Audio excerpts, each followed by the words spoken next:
Race remain in season number 10 of Wednesday night action, but the championship could very well be decided right here on the shores of Japan on a monsoon-looking Wednesday. Welcome back to the Beer League, and welcome back to Reflight TV. My name is Ola Rempel, and for the first time into the booth, it's Mr. Fennicini, bringing you all the action here on Wednesday night for racing action. Fen, it's going to be a wild one this afternoon. Two drivers locked in a fierce contention for the championship. Austin Tucker trying to lock things out this afternoon if everything goes right. But if things go wrong, Giovanni is right there and ready to capitalize.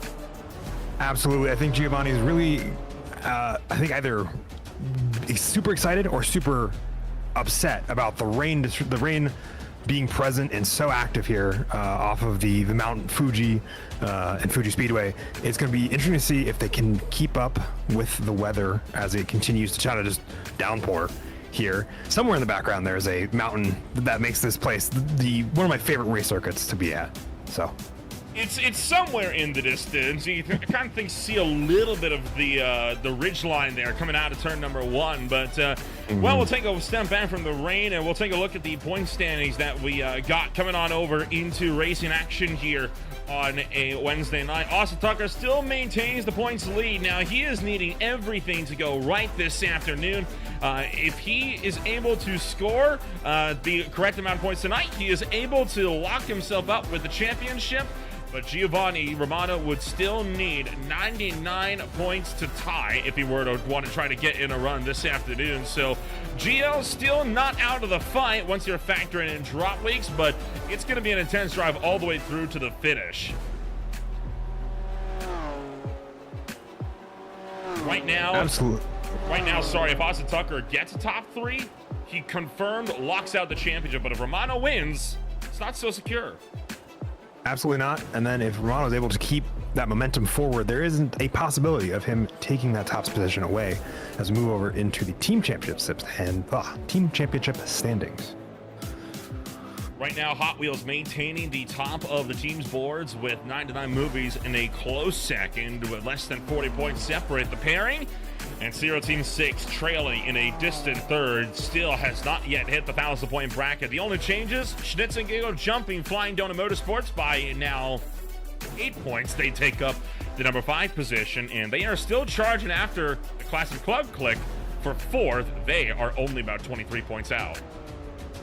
They are. It's a quite close battle for them as we get into the last couple rounds here. It's very possible we might see some more movement between those runners-up in the team championship. And through the first 7 races, 4.18 kegs of alcoholic beverages have been consumed in total. And that will take us straight through into qualifying action here on this absolutely phenomenal Wednesday night. A lot of rain on the racetrack. We were talking about it a lot in the 1-hour practice session leading up to this 20-minute qualifier. Rain's been kind of on and off. It looks to be off a little bit down at the back end of the course, but you saw how heavy it was still raining on the pit straightaway there a little while ago. It's really going to fluctuate in big time, and you tell with how dark it is, you would not guess it's about 2 o'clock p.m. in sim time in the middle of the afternoon. Those rain clouds are threatening to break at any time. Absolutely, and we have more weather on the way. Looking at the forecast here as well as our radar, we're in a nice pocket of no rain, but there's more on the way, and all this spray and the kind of fog that's almost setting in with this new lighting model from the update is definitely making this race a interesting one to both watch as well as in the driver's standpoint, because all of your reference points are a little bit muted. Well, let's ride on board with Ethan Codney for a lap, and this will, I think, kind of really demonstrate the times around the Fuji Speedway. You do have sometimes already coming into the top 9 have gotten up on the boards. This is Condi on that mad sprint down to turn 1, hard to the braking zone. Watch that paint line on the right-hand side. It'll easily send you into the gravel trap. Saw that a lot in practice.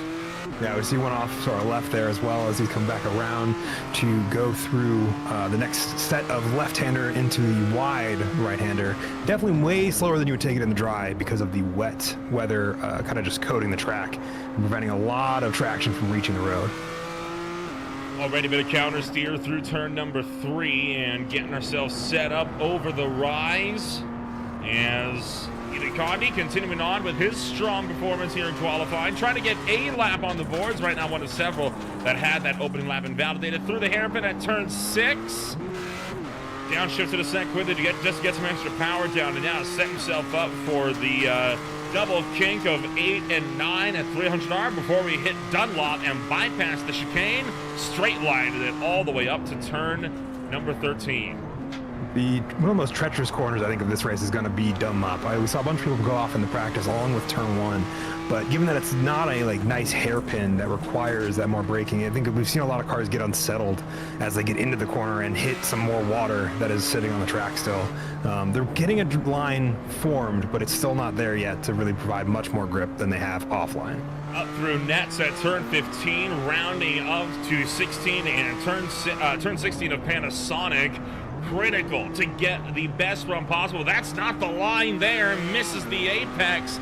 He's going to get a blast down the long front straightaway. I would say the longest front straightaway we've seen all season if we hadn't just been to the Nürburgring Nordschleife just 1 week ago. And on the run down to Daiichi, take a look at the speeds that are picked up. Even in these torrential conditions, you get down to the back end over at turn number 1. The windshield wipers kick in. And yes, once again hit the track over on a radar. Yeah, not quite able to get to 140. And you kind of saw, right, it's not really raining in that really twisty section of the back end of the track, but it has started to pick up again down at Daiichi turn 1 and more. So that is, I think, what's going to be throwing a huge wrench in the works for a lot of drivers as they try to get through this qualifying session. Absolutely. The rain is kind of coming from that direction and washing over the rest of the track. And so it's definitely something to keep in mind, and kind of is the fun duality of rain racing is it's always a little more technical, a little slower. You have to be a little more careful on the brakes because otherwise you'll lock up the tires, or the ABS will just kind of get you into this weird sluggish movement where you're not really going anywhere, and then you end up just losing time. Blake Ambrose crossed the start-finish line. No time log for him, though. What about Ben Williams? Green to the first 2 sectors, trying to make something happen in Sector 3. As he gears up for a blast down to the start-finish line this time by. He will improve up to the number 5 spot. Good run for him. What does Tucker have? He currently sits in 10th. Tucker's one of the few that we're watching for that battle for the overall championship that could be decided tonight. Runs a little bit better, but still a bit off pace by the looks of it with a 156.48. Excuse me. And Alex Coffer, purple in sectors 2 and 3, extends his gap at the top. He's got almost a full second now on Jake Kasich, while Clayton goes to 3rd. So far, nobody really close to touching Alex Coffer. We saw him absolutely slaughter the competition in qualifying at Oulton Park during a downpour of a preseason race. And he could very well find himself dominating another qualifying session. Although Ron Wolf did just jump from 26th to 6th. So he's not the only driver on the move. And in fact, Henry Morse just went to provisional pole, bests him by 300. This track's actually picking up in speed. Yeah, that line that I was talking about a little moment ago, I think seems to be kicking in for a lot of the drivers that are on those hot laps. And the water that is coming down now hasn't gotten rid of it a ton, so the speed should pick up a little bit as they continue to kind of build that line with their qualifying laps. Here's a pairing coming across the line. Chris Zofer will put himself into 26th. What about Ryan Verhulst? The waste management machine coming down to the stripe this time by. Oh, careful! Dips 2 wheels into the grass. Kind of got sucked into that when he dipped 2 wheels onto that paint. Crossed the line. Was that enough for an off track is the question. Looks like it was. No time logged. Yeah. And that was a shame. That would have been a good one. It absolutely would have by the looks of it. Unfortunately, like where he got pulled off, and then when you hit that grass, especially in the wet weather, it'll just kind of suck you in. And I think they went over that halfway mark that a lot of the track utilizes as its off-track indicator. Austin Tucker, once again, coming across the start-finish line. No improvement from Brian Murphy on his lap. Tucker already into the top 5, trying to improve as we hit 10 minutes to go. 10 minutes down, 10 minutes to go in your 20-minute qualifier. Green across the board, up to 3rd, but still a second off the pace. Definitely pace he needs to find, because if he gets the win tonight, he is able to secure the championship if Gio Romano does not perform as well. I think it's 3rd, if I remember correctly from our earlier conversation about it. that he needs to snag in order to have a chance at. You know, right now, Giovanni Romano would need 56 points for a win, and that would score him 62 points total, along with the 4 bonus points for fastest lap, most spots gained, a lap led, and most laps led.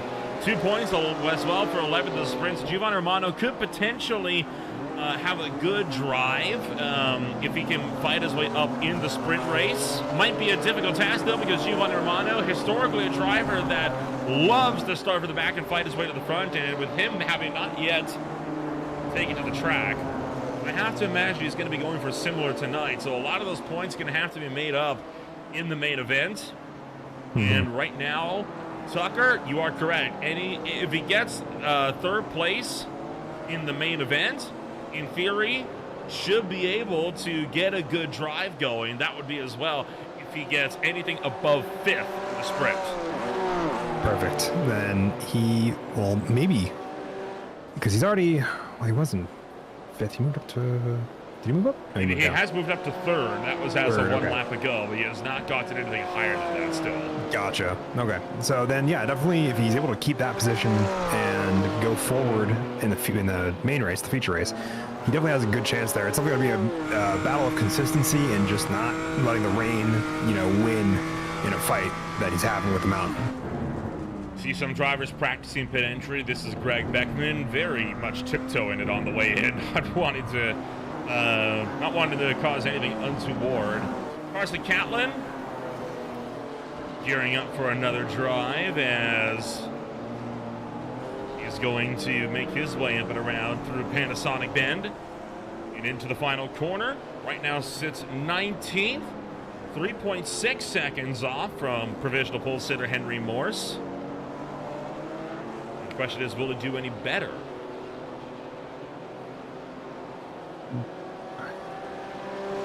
Two green sectors. I'm guessing that he will. Has he had an off track? Down on the 3rd. Up to 18, so improves by 1. Hey, still improvement. An improvement is an improvement, right? And that does put him up 1 row on the grid. Chris Bright, right now working his 2nd attempt at a lap. First lap was invalidated. 19th, not bad for a second flyer. Hey. While Scott Fleming working his 5th lap of his qualifying session. Ryan Verhulst right behind him working his 3rd. Two drivers that have not had the most ideal qualifying sessions that they were hoping to have this afternoon. Fleming could see himself trying to get into the top 20 if he could just nail this 3rd sector.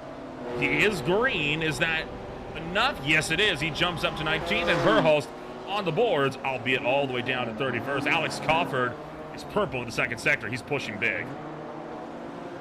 Yeah, and I'm wondering if the 1st sector is going to be a detriment, too much of a detriment to outweigh that purple 2nd sector. We'll have to see as he comes around Panasonic and runs out the lap.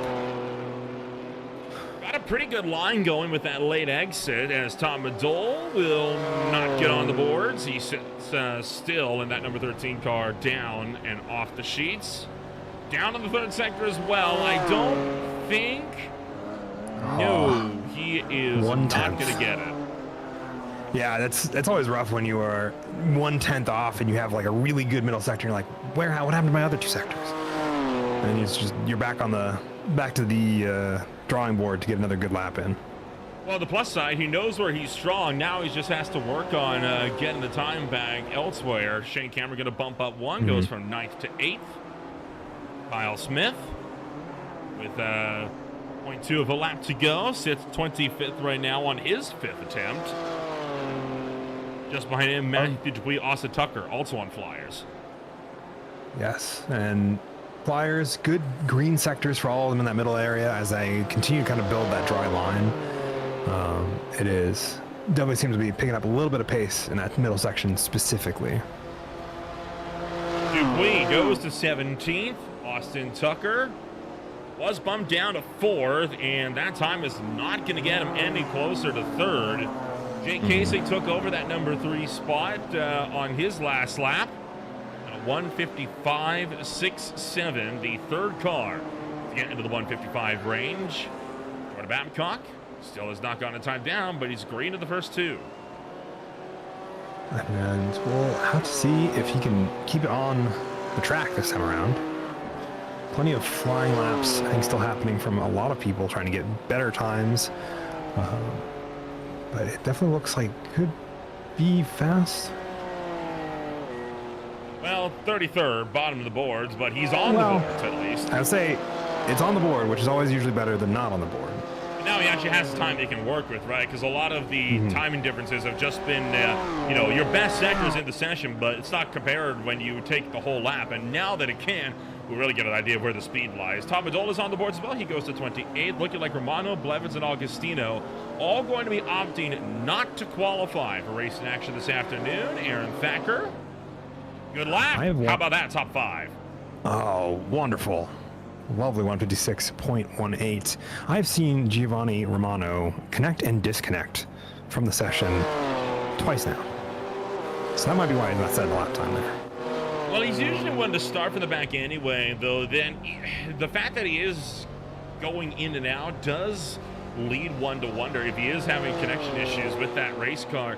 iRacing's Tempest system has known to not necessarily be the most stable on some systems, and hoping that that is not the case with Romano. Absolutely. It is not the most kind to some systems, either via CPU or GPU requirements or load requests that iRacing makes. So definitely one I hope isn't plaguing Giovanni's system, and that he is simply just rejoining for a different reason and will be fine for this heat race, starting from the back like he is one to do based on what I've heard.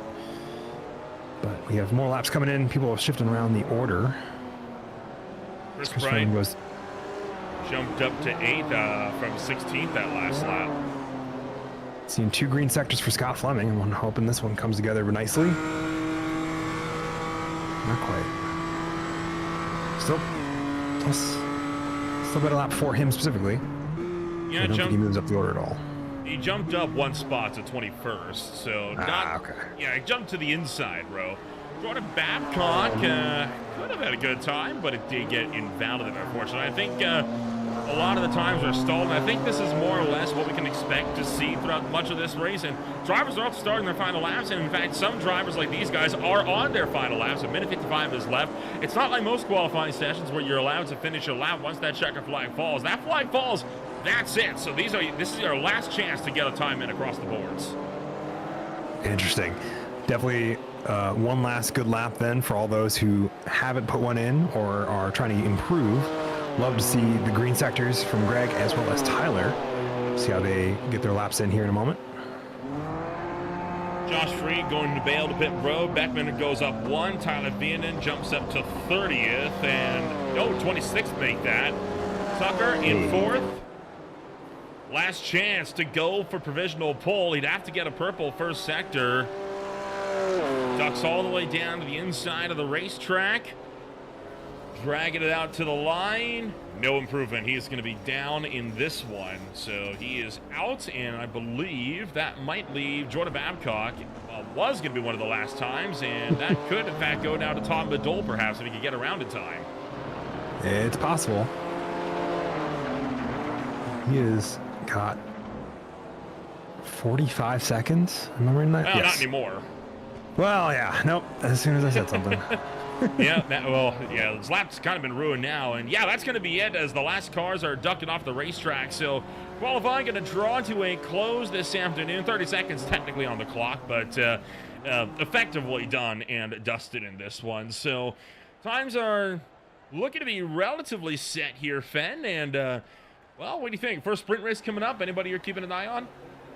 That battle for the overall championship is only going to be at least somewhere on my radar throughout this entire evening. I would love to see how the top 5 kind of shuffle out and where their qualifying pace and their race pace meet, because a couple of them have set faster times in the practice than they did in qualifying. But this rain has also thrown such a wrench in what we can see as like good lap times. So it'll just be that consistency that I think I'm looking for out of any of them, and not spinning in this wet weather, which I know with the adrenaline pumping and the desire to go, and that might get the better of some of them.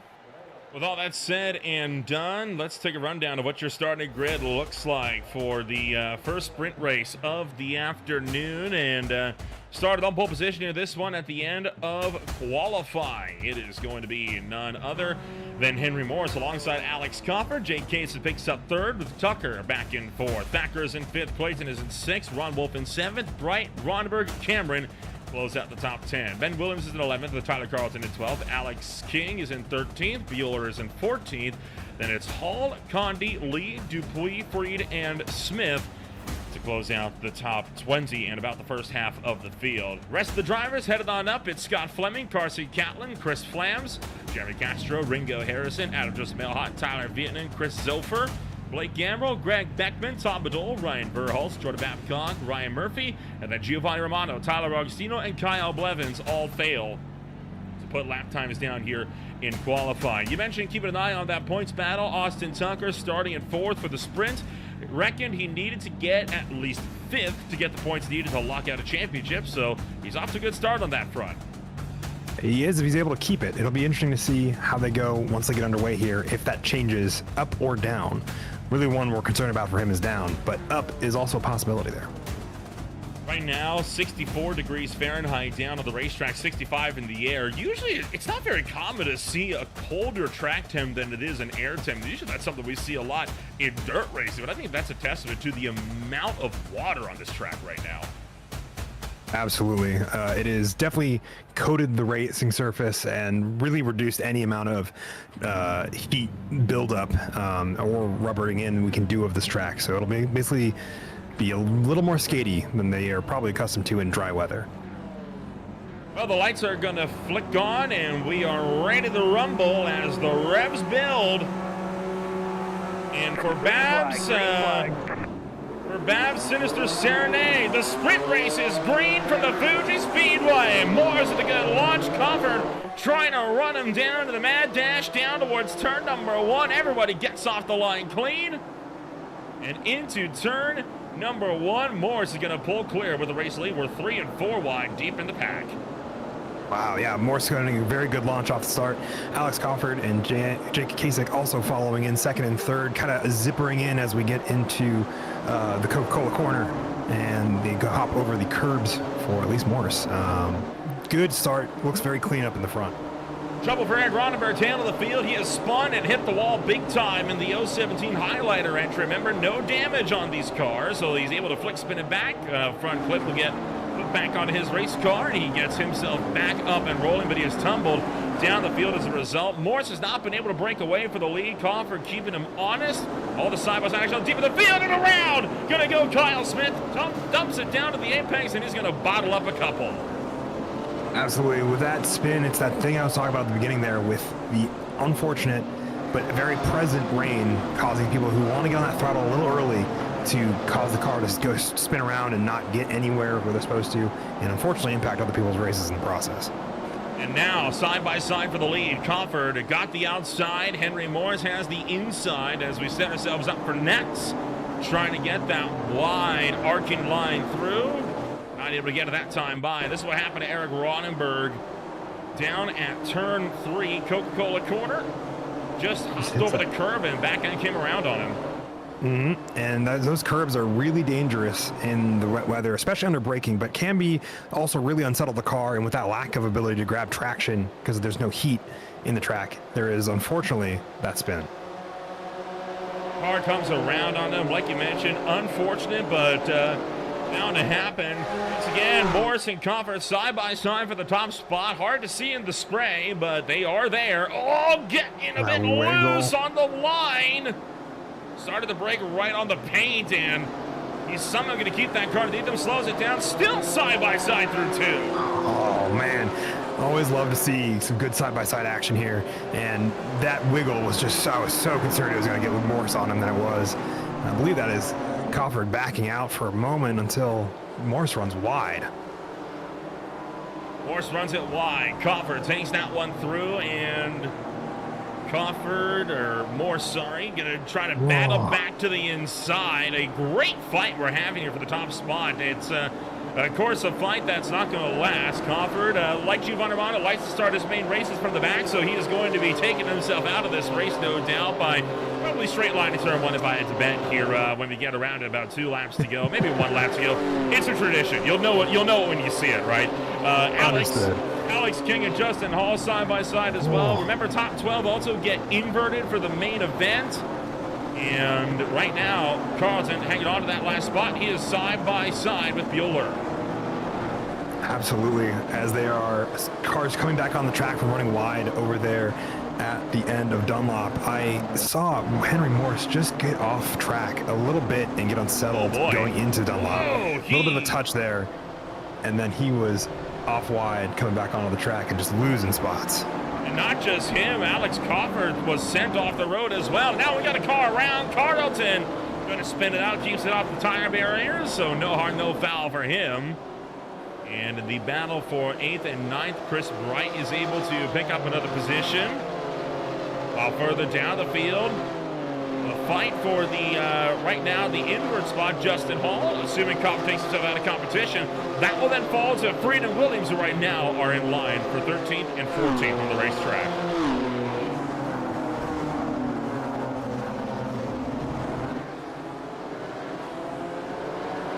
So just shy of 5 minutes down, approaching 10 minutes to go. Alex Crawford falls back to 3rd as Austin Tucker fights him off for the 2nd spot. Ben Williams has had it off. Yes, a quick spin after making contact with Josh Freed into turn 1 there. You see it just kind of makes a little bit of contact, spins himself around as a result. Josh Freed gets away scot-clear. And then Zilfer, Murphy, Ronenberg, and Babcock looking like they've all had issues. This is on the... Oh, look out. Ronenberg got on the brakes in the paint, spun him sideways, and just cleaned out the number 68. Man, that's got to be frustrating sometimes. Another spin out of Justin Hall this time. Whoops. Yeah, just a little self spin. Just what it looks like, and then made friends with the barrier there, trying to get his car back around. I think there's not as much urgency to keep it off the wall when you know the damage is going to get fixed, but yeah, just trying to get it off the way as fast as possible. Matthew Dupuy going to be dropped out of the top 12, and he's actually behind the dividers that separate the chicane layout from the non-chicane layout, which of course we are running this afternoon, so that takes him an extra long time to get himself situated. And Henry Morse is ready to try and attack Aaron Thacker for 3rd.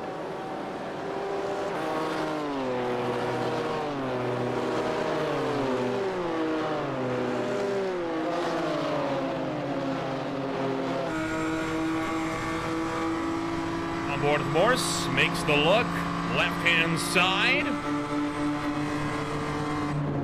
Pretty easy jump on the binders, and textbook overtake there, looks like, down to the turn number 1.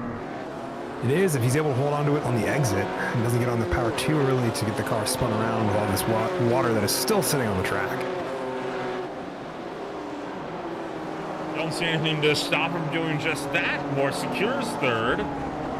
Half-second clear from Thacker. There's Tom Madole, Adam Joseph Elhot, Giovanni Romano. In lockstep, this is the fight for 17th on the track, and right now, the furthest side-by-side battle up your field. And the Schnitziger car around the outside and off. Rejoined safely, but definitely a close-knit fight there for 17th.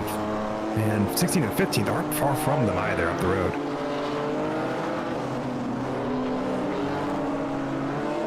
And 0.4 of a second up the road as Jeremy Castro started to be caught in the fight for 15th place. Romano, Catlin and Moore still all under a blanket. It's a hard-fought fight right now. The last spot inside the top 15. A lot of position swapping going on here as we continue to work through the sprint. We are halfway home in that sprint, by the way, as we hit the 7 minutes and 30 seconds to go mark. Yeah, and Aaron Thatcher, I think, had a bit of a slide going out of one of the corners. I have to go find back and look at it, but is now falling down the order a little bit. Gosh. Aaron Thacker tumbling down. Ethan Conde, same deal right now. potentially for the lead. Alex Coffin has caught up to Jake Kasich. Might look to have a move down the front straightaway, and sure enough, into Daichi.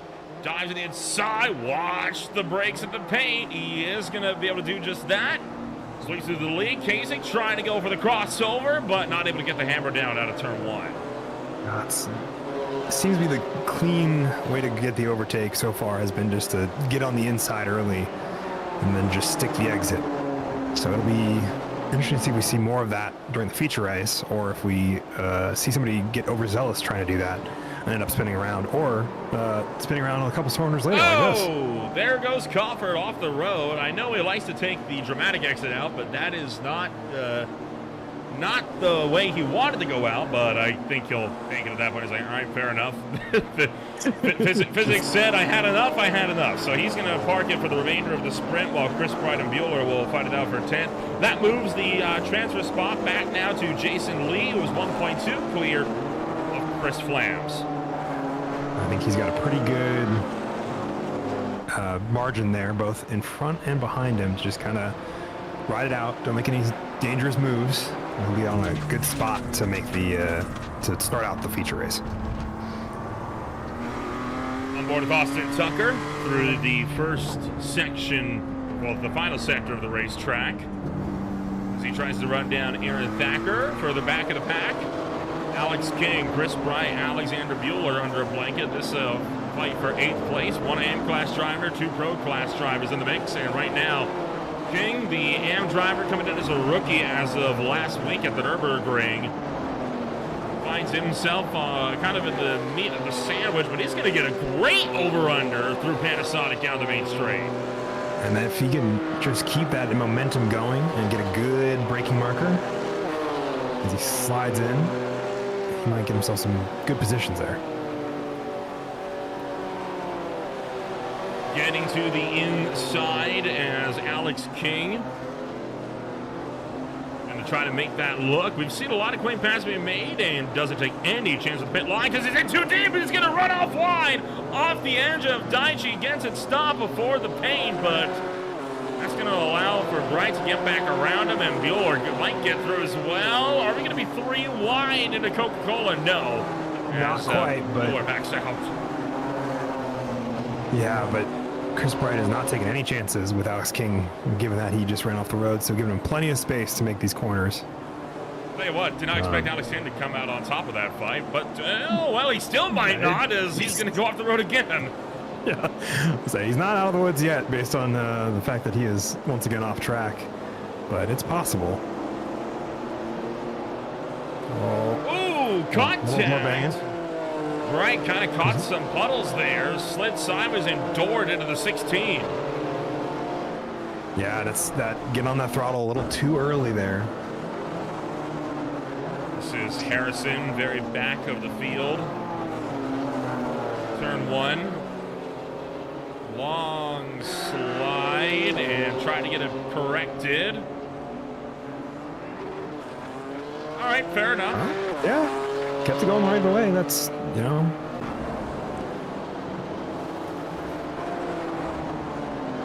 This fight still isn't over for 9th here.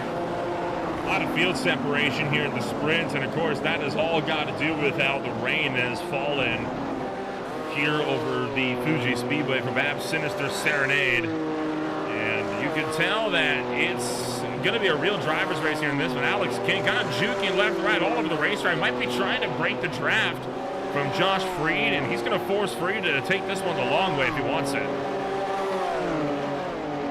I think he is, but my guess is that it'll be a battle of who can be on the brakes safely. And in fact, Freed going to make the pass happen anyway into turn 1. Hey, sticks the drive out and makes a clean getaway by the looks of it. How about this 5-way fight? This is for 24th. This could get big here. Kyle Smith making the move on Chris Zofer, Eric Ronenberg, Tom Badol, Justin Hall all in the fray. Watch that paint, and Justin Hall's clipped the paint. He's going to slow it down, and tell you what, that was a good run through turn 1 for the group. Absolutely. Everybody mostly made it out without being killed. Really tight between Kyle and Eric up ahead. This is there's contact. Boy. And Justin Hall now in between the two of them. Making a good drive out of there. Okay. I think we can breathe for a moment. Top of the field. Jake Kasich getting started to pick up the white flag. Looking for the last lap. Henry Morse started the sprint race on pole, and he's trying to see if he can lock out a sprint race win this afternoon. Minute and a half to go. Last lap coming on up. And Morse within striking distance for the sprint race win. So Morse gets a really good drive. He's had a pretty good recovery race from the initial start that he started out on pole there. If he's got a good lunge here to turn one and can keep the drive going, as Kasich's going to block it off. Forcing Morse around the outside. Oh, boy. Morse trying to go for the over-under, right? You saw him, but Kasich did a great job and parked that car on the apex and just shut down the run through Daichi. Absolutely. It's going to be interesting to see if Morse can find another good opportunity. A lot of the great spots that I would think that you could have for GT passing, unfortunately, also involve a lot of rain right now. So I think it's hard-pressed to find another good one, except for maybe the hairpin up here if he really lunges for it. We could get the over-under through Panasonic if we can get close enough. We've seen that work out a few times tonight. That's true. And Kasich still maintaining a good line. Morse closing in, quarter of a second between them. Could have a look at a Dunlop potentially, but that would revolve around a brave lunge. It'd be more likely that we see that taking place if this was the chicane lap, which it is very much not. Depends if Kasich runs wide. He does not, but does pull a gap on Henry Morse. Meanwhile, for the clock, 3, 2, 1. Clock expires officially. We are now working the final lap. Henry Morse over under through nets. Oh, almost gets the back bumper. 10th and a half. Panasonic. One more to go. Lunges for the inside. Morse gonna go for it. But Kasich's got the better exit. Kasich gets the run on him. Drag race down the front straightaway. Who's got a good drive going? Henry Morse trying to block him off to the right-hand side. Forces him down. Neck and neck. Jake Kasich slowing. Morse closing at the stripe, I think. Kasich takes it, but only just. Oh.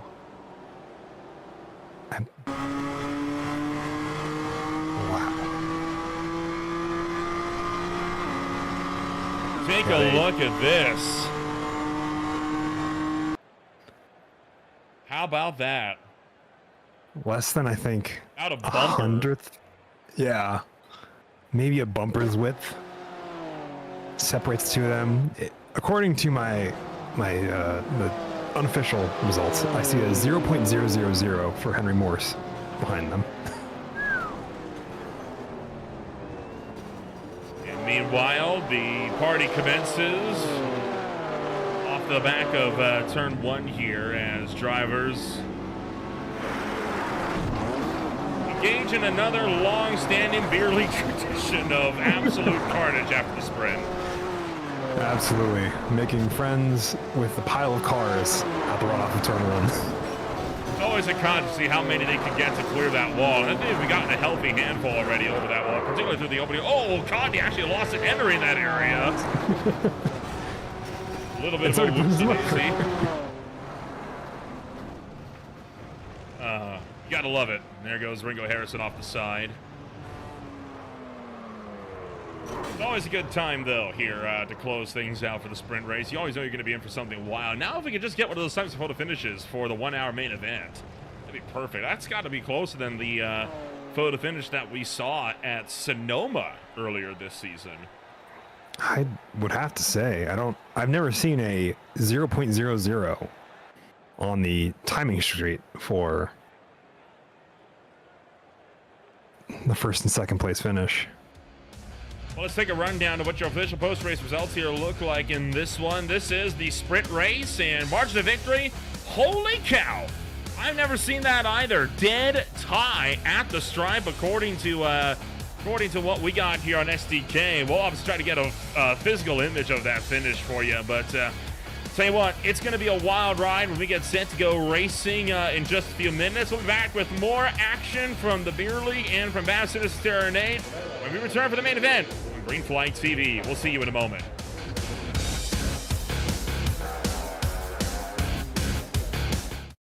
Racing isn't easy, but experiencing it is. iRacing puts you in the driver's seat with the industry's leading sim racing game. Drive on laser scan replicas of the greatest racing circuits from around the world. Go head-to-head against other drivers chosen by skill-based matchmaking to ensure competitive racing at every level. Compete across all your favorite series.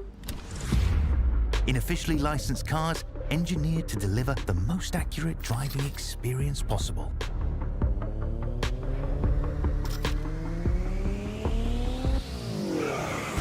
Join a race or host your own with players from across the globe. Race against the computer or in a league with friends. Feel the thrill behind the wheel. Visit iRacing.com.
Welcome back to Green Flag TV as we are getting set to go at it once again for sprint racing action here and a wild finish. We're going to get the exact image on how close that was, but confirmed, yeah, pretty much dead heat tie. Kingsley took the W, but man, a wild ride to close on out racing action in the sprint race. Yeah, it was a closest drag race I think I've seen ever, and a fantastic final lap from Morse there to really cement that sprint finish and that comeback drive from I think a spin earlier on. And here is that sprint finish for you now. That is how close it was at the line. I mean, you cannot fit a sheet of paper in the margin of victory between the two of them. That is that is millimeters, if that. And considering this happened in the wet, if we get something like that for the main event, this is going to be wild. We can't put this on the official ranking for finishes because that's overall finishes, but this definitely makes it as an honorary mention as our first 0.000 finish in any race, heat, qualifier, or otherwise on Green Flag TV. I think we're now in the warm-up phase before the feature race. About 40 seconds to go, before we get to that main event. And, well, Fen, we got a lot of drivers able to make their names in this one. We saw the great battle for the win, but those drivers going to be starting 11th and 12th now in the main event with that top 12 invert. How do you reckon that shakes up into how this race could pan out at a return one? I think it'll be a interesting set of driving as we watch the individuals who are at the bottom of that row, which I believe include Giovanni Romano, now be at the top. If I've got my whole set of numbers correctly, which means that Austin is going to have to work a little extra hard to make up that space to Giovanni to make secure, or at least get closer to shutting that door on Giovanni for the championship. Well, the field is set, and the grid is getting set to, well, grid on up once again. This is how things shake on up. We'll start with the top 12, and we'll work our way up here in this one. Started on pole position for your main event action this afternoon. You're going to have the likes of Alex King alongside Giovanni Romano on the front row. Romano needing a win tonight, and he's only one step away from being in first place. Chris Bright in third. Fried in fourth, Bueller fifth, Cameron sixth, Ron Wolf in seventh, Brooks Clayton in eighth, Austin Tucker in ninth, and Aaron Thacker closed out the top 10. Morse and Kasich finished 1-2 with the smallest of margins, and green flag to his closest ever finish in 11th and 12th.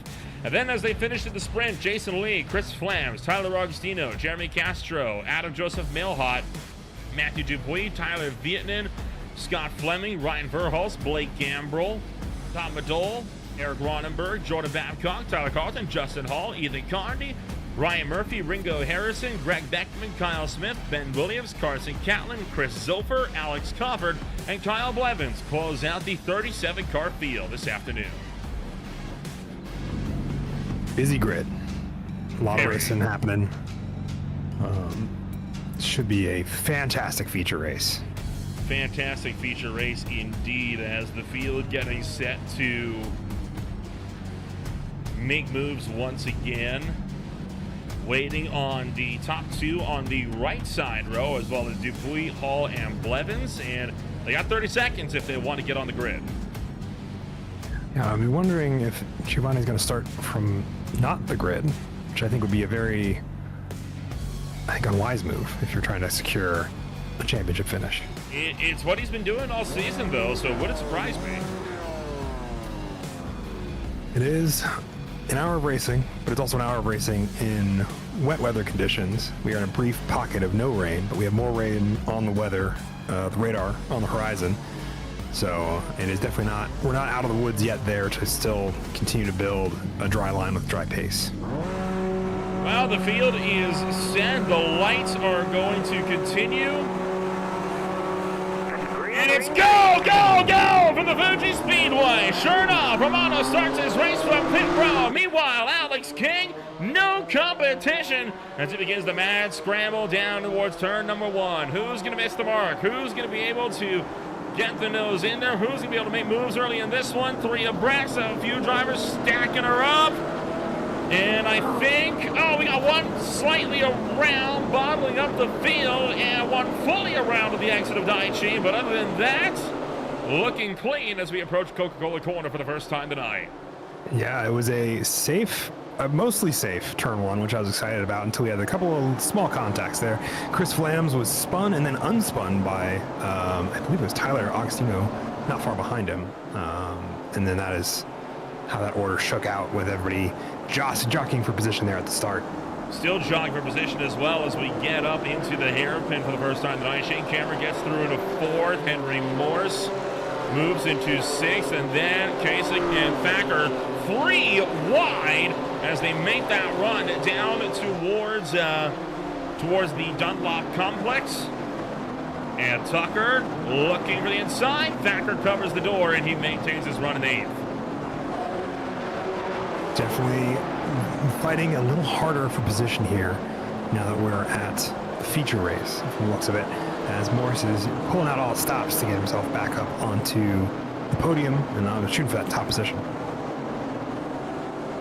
Shane Cameron opens up the door, allows for Morse to get through on the inside. Morse is already up to the number 4/5 spots here. As we got one or two around, and off the road is going to go Greg Beckman as he actually gets into the fence. Able to get a lockdown. Josh Freeman will lead the way to close out lap number one this afternoon. And we got more calamities down at Panasonic with one backwards.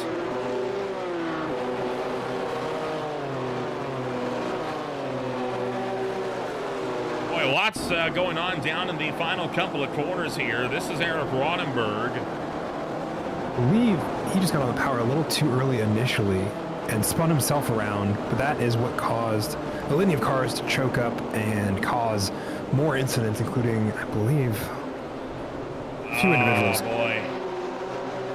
spinning around. Verhulst tracked across the nose of another, and that's what backed him up into the wall. Oh.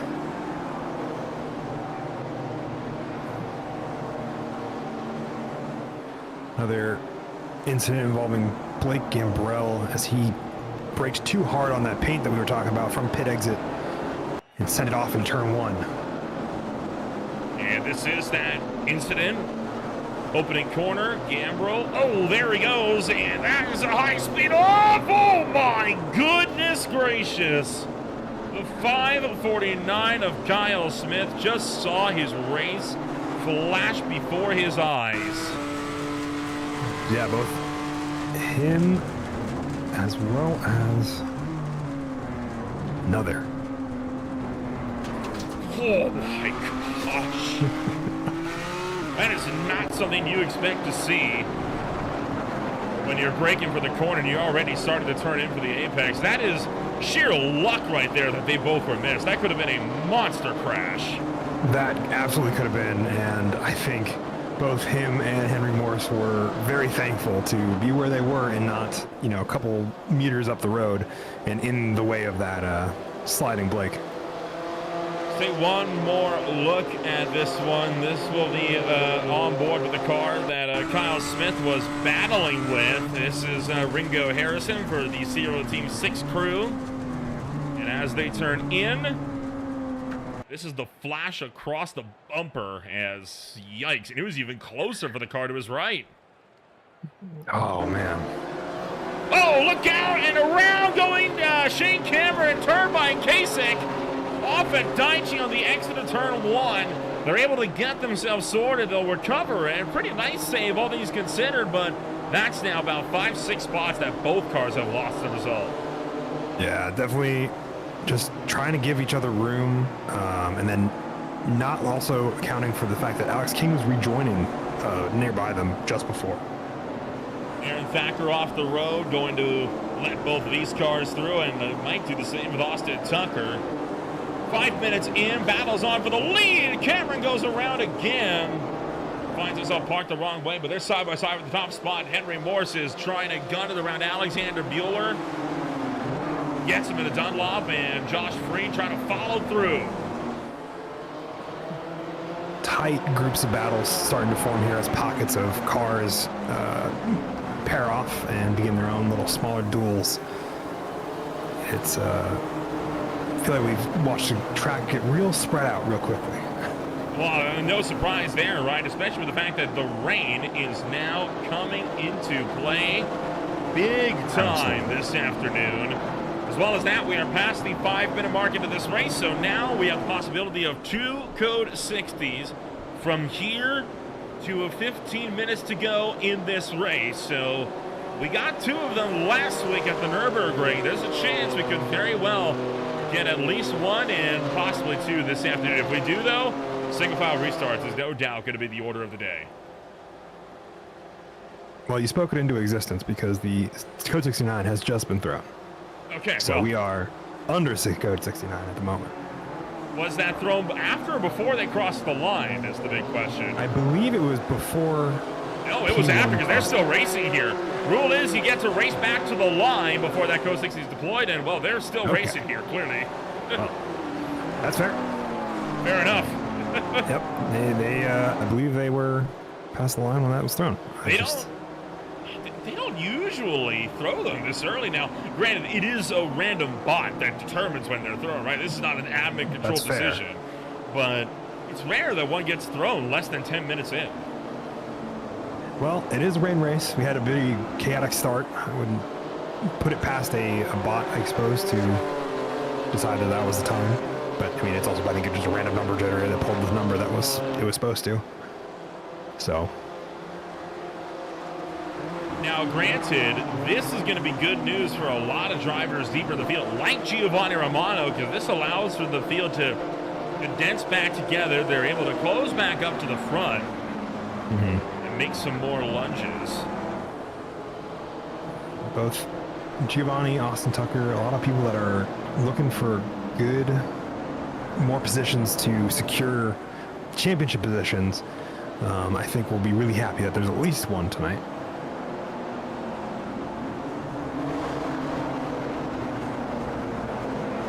Hot Augustino side by side. And this is a thick battle pack that started to pick up as drivers scramble for whatever spots are left on offer in the approach to the start-finish line of the Code 60. Yes. And there it is. Code 60 is now in play at the stripe. Oh, forgive me. I misread that. A window is now open. A window is now open. Yes, yep. Okay, I can't read. Okay, fair enough. That makes sense. We established this earlier today between Nolan and myself that I can't read.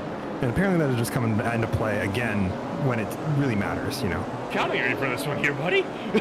I know.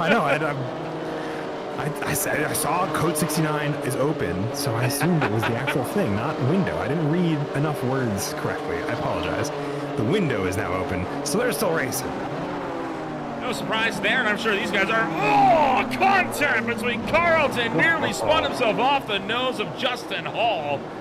Great move there. Milhot, Hall, Lee, covered, Romano, all under a blanket, and Giovanni Romano driving through to try to pick up 21st place. Hall loose again, up over the rise, and that sends him into the door of the 66. Around goes Milhot and Hall. And that'll be easy spots for Giovanni, as well as the rest of the pack that was kind of behind him. And I think Justin's making good friends with the pit crew, or not the pit crew, but the track workers over there in that corner. So I think it's the second time he's been around that specific spot. Well, they got to earn their paycheck one way or another, right? Alex King. That's true. Alex King and Jake Kasich are going to exchange blows, and now Dupuis off the road at Dunlop. Yeah, I think he had a classic spin in Dunlop, takes him into the chicane that they are not using. So little bit of time lost there to recover back onto the actual racing circuit.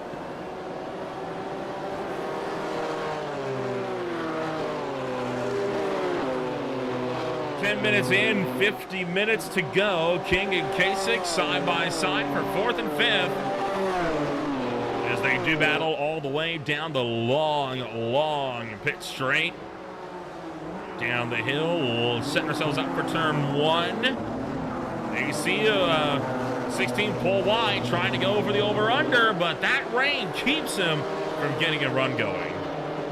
Yeah, and that's the unfortunate side product of, or side product? Downside, I think is what I was trying to say there, of the rain is that a lot of those lines that you want to take as alternate ways to take the line there, as Alex King, I think, almost loses it and recovers at the last second, are unavailable due to the rain just killing any pace you can find there. And then here is Morse, Freed, Bueller. Top 3 still all under a blanket as we work through the hairpin once again. Oh, off the road. That's Jason Lee. Having another unfortunate self-spin by what I saw of it. And he's not the only one because Dupuis just gone around just up the road. Yep, he was able to keep it at least back and get it back going in the right direction, but a lot of the rain, now that it's picked back up, has made the track wetter in areas that I think they're not expecting, and catching a couple of them out as a result. The difficulty about wet weather driving, right, is the fact that it changes every single lap. No lap you drive is going to be the same as the last one, and that's what makes it so hard to anticipate what the track's going to do, and that's what makes rain racing, as they call it, the great equalizer. This was crisp right. Whoa, boy. Braked a little bit on that paint on the left-hand side. Yep. And the curbing in the rain is never your friend for braking, especially with ABS, as it doesn't know what to do with the input that it's receiving from the track, what little it is, and then it just kind of loses its mind and goes sideways.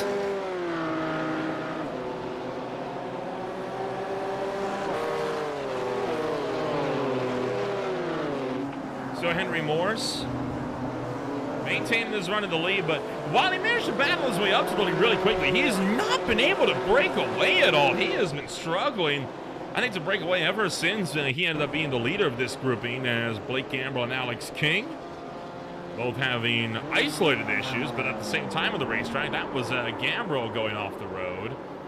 Mm-hmm. And moments... Dunlop as well. Yep, a second later, this was at Daichi.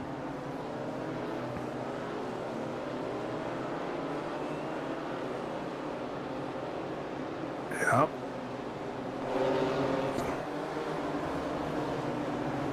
It's the unpredictable nature of racing, like you were saying. But I think it's one of my favorite things about it because it's always you're always learning. Oh, whoa, as- whoa, whoa. holy cow! Sorry to cut you off, Tyler Augustino. No, you're good. Just vaulted over the nose of Jeremy Castro and took himself hard into the wall. I don't know what got him loose there. Oh, he just didn't. He got loosed at a corner exit. And then here comes Augustino up Yep. 4 wheels and slam crunch. Big hit into that wall. Yeah.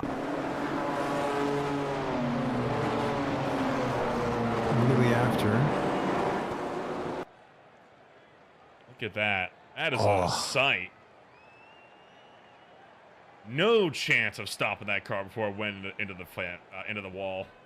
No, and no real way to avoid it either, because when that car was sliding around, and you expect them to kind of catch it a little bit, and when they aren't able to, then it's just like, oh well, I'm now a passenger in a collision I didn't start. Kasich making the move on Bueller for third.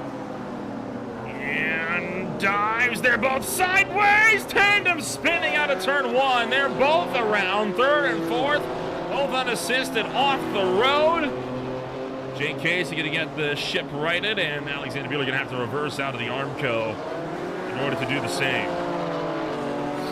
I do now have code 69 will begin at the end of lap 8. I'm going to read the whole sentence before I say it. There we go. So we have a code 69. And this was the crash that was just seconds ago in turn 1 as Ben Williams just didn't stop. That is into Augustino, I believe, right? Yeah. You probably just saw up in the air. Yeah. Can't catch a break. No, but this code 69 will at least bring them back into a bit of contention to fight back for the positions that they've been unceremoniously removed from. Now expect drivers to hit pit road here as well, because you are allowed to pit as you approach the code 69 line, so there's no downside to coming down to pit road to get a mandatory pit stop out of the way when you're going to lose as little time as possible than if you were to pit in a full field of cars. Gotcha. And usually those are fuel-only stops, am I correct? Yes, typically, yes. Okay. I just want to make sure I had that right. And that is definitely the way to do it, is under yellow. You're losing way less time on these code 69s than you would be in green flag racing. So I would be surprised if we don't see a good chunk of the field. I'm seeing Henry Morris drive right past that line. I was going to say, not a lot of the front runners are coming down. Now, usually what this indicates, this race is going to be a one-stopper, and they can't make it yet. That would be, I believe, yeah. That makes sense. Yeah, so they're going to try and see if they can gamble, wait for a second safety full course yellow to come out. Except for Flams. Chris Flams will be the first car to pit in all the way back from 14th on the grid. Wow, okay. And following him in, it looks like we have Todd as well as a few others. Alex King joining them. Oh boy, King! And making friends with the barrier on the way in. I don't know if he got a bit caught up by somebody on the entry to pit road there. That was a weird moment for King as he came in, because he passed by Tom Badol. Oh, Badol caught the wall. He was slow, had to really check up, and both of them just missed it. Yeah. I mean, the water is just sitting there because it's not a part of a racing line at all. So it is absolutely easy to really, if you're cooking into there and then you have to hit the brakes, and it's brakes that are not going to react as well as you want them to. It makes sense that Todd was able to overcooked it trying to come in and trying to avoid him. Alex King ends up also doing something similar to also make the pit box.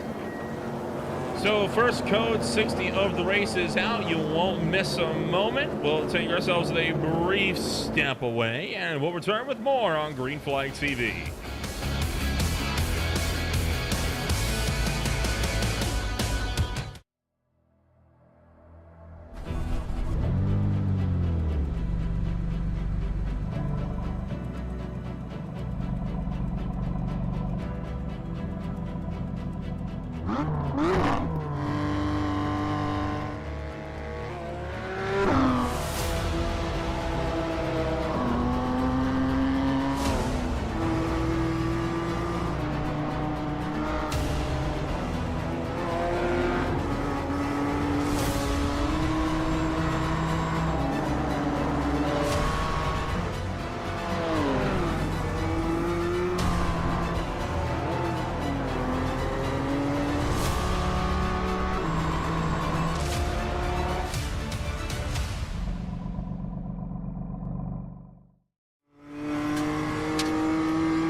Racing isn't easy, but experiencing it is.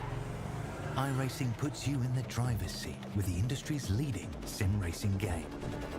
Drive on laser scan replicas of the greatest racing circuits from around the world. Go head-to-head against other drivers chosen by skill-based matchmaking to ensure competitive racing at every level. Compete across all your favorite series. In officially licensed cars, engineered to deliver the most accurate driving experience possible.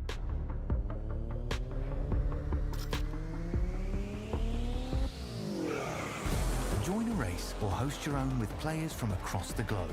Race against the computer or in a league with friends. Feel the thrill behind the wheel. Visit iRacing.com.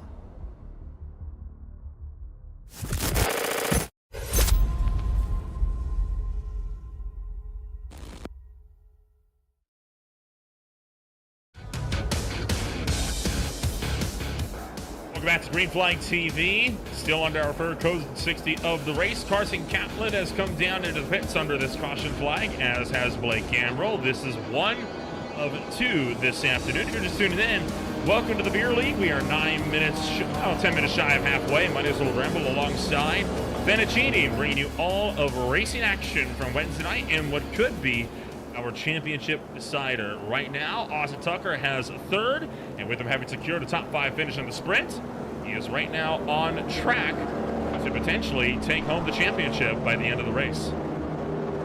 I'd say if he has a good finish here, he has to finish where he's at or from 5th up.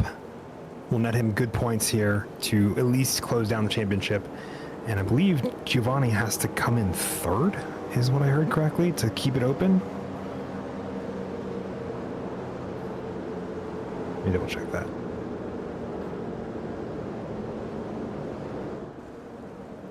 No, Giovanni has to get a race win. Yeah, and that would be for him to remain in contention for a championship, right? I mean, yeah. These are the stats that we're looking at just to try and keep things in line with one another. It's always a big question, though, as to how this is going to pan out. But we were told from Austin Tucker prior to this race that, yeah, it is almost a guarantee that this race is... We're going to be seeing this go down effectively to the last race of the season. It's... Sorry, I'm just a lot of checking up going on back here, and I'm kind of wondering what caused this, because it seems like a lot of guys got caught, and all of a sudden we got some major field separation. I think the cars have just got a little loose, trying to come through some of the hairpins, and I think that is causing the checkup as they slow down to keep the car in line. We'll take a look at what's coming on up on Green Flag TV over the next few days and the rest of the weekend. Tomorrow night, Speed Cup Series, round number 5. They swing to America's gambling capital, and they'll race in Nevada at Las Vegas Motor Speedway. Hornets 134 will take part at the SRA IL Truck Series for round number 10 at the Charlotte Motor Speedway. And then the big show. We got double headers on Sunday. We're capping off tonight with the SRL Xfinity Series at Atlanta Motor Speedway with 160 laps of racing. But before we get to that, it's round number 1 of the 2025 season of the Classic IndyCar Series. They get set to enter a new decade of racing with the PRS IndyCar Grand Prix at Phillip Island. That'll be at 3 o'clock p.m. Eastern Time. We're doubling up, which is a bit of a shock to me here, Fen. I thought we were going to be going single for this one for sure.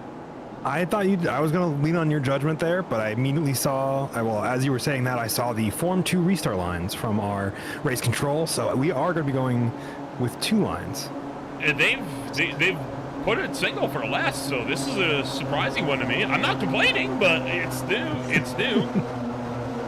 Well, it should make for a very spicy restart, based on what we saw when this feature first got going. I'm worried about the cars that are right now on the paint line a little bit there. Especially if they try to jump on the loud pedal. We'll see if we're going to go green here or if they're going to hold them for a little bit longer. I think some of the drivers at the tail end still trying to... Oh, no, we're pretty much formed up. Yep. The Code 69 will end soon. We have just jumped back to racing. Green flags out at the line. And Morris of the good launch down to turn 1. Yeah, Morse with a good launch. The rest of the field's filing in behind him into turn one. And those that are on the paint line being very careful with their brakes to not spin it. So far, so good. Yeah, clean to turn one. Woods, yeah, a lot of 3 wide. Oh, a little shake there. Oh, a bit of 4 as well, and around at the tail end. Gonna go King is kind of get a glimpse of it. They're both gonna go into the wall pretty heftily. He and I think that is Tom Badol off the road with him as well. And Morse getting away well into the hairpin. And not too far away though. Josh Reed is about half a second behind by the looks of it. And pretty close battle all the way down the order as we get underway again. 3 wide for a grouping through the hairpin. As round the outside, going to be going Giovanni Romano, tracking up to the number 10 spot now. Ooh. Oh boy. Oh, look out. Cofford is off the road big. Yes, yep. Took Dunlop too hard and spun around as a result. It's out of 300R, down to Dunlop. He breaks on the paint here, and that's what gets him loose, and then he just carries it out to the wide beyond the circuit. So Henry Morse leading the way, but Josh Free tucks in line for second. Tucker back for third. All of them still just around a second within that range for the top 3 spots. Jake Kasich back and forth.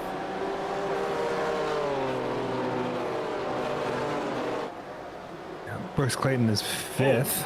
And Tucker's pitting here on the restart lap. Wow, and he's not the only one. Romano is in as well. This is the fuel strategy coming into play here. That absolutely it is. I'm super curious if that's where they need to be for the one stop. We are just under, or just over, just under 35 minutes. You know what? I really like this because the drivers that are all coming in, we're all in the middle of the pack. If they can go from here to the end on fuel, this is great because this allows them to get a lot of clean track and no problems for drivers having to fight it out ahead of them. Yes, though I think we will see a second Code 69 beginning at the end of lap 11. It's now. It's already in play. Yes. Okay. Wow.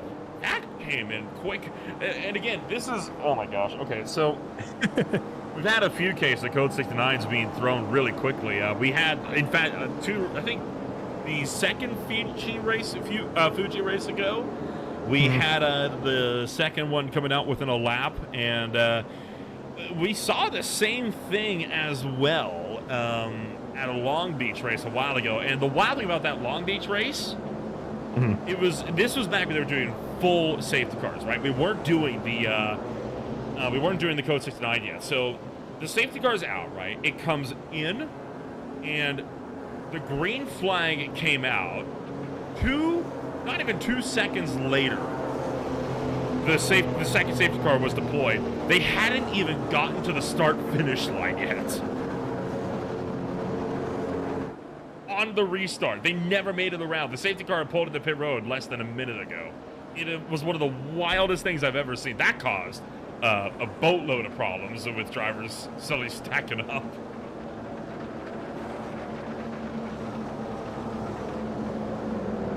It's one of those things where if the bot wills, it will happen.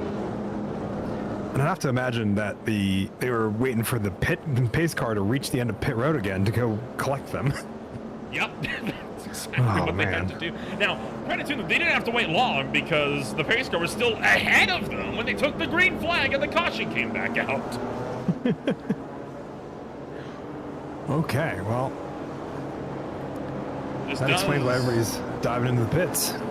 So expect for drivers like Catlin and Tucker Amato up here, expect them to just jump up to the front. I'm shocked, now that we know this information, I'm shocked to see more drivers coming down with them. I wonder if it came out after, well... It wouldn't matter because you still race back to the line. That's true. If these guys come down now, though, they are cooked. It'll definitely be interesting to see. I think we're seeing... There's no good. I don't think there's a good spot to take the fuel load after this though, because you have 2 Code 69s, correct? Yeah, Beyond this is it. We're going to the is- end from here. Okay. So I think that is Henry Morse and Josh Freed, and I think a lot of the other front runners that we had going into the Code 69 coming into the pit lane this time around.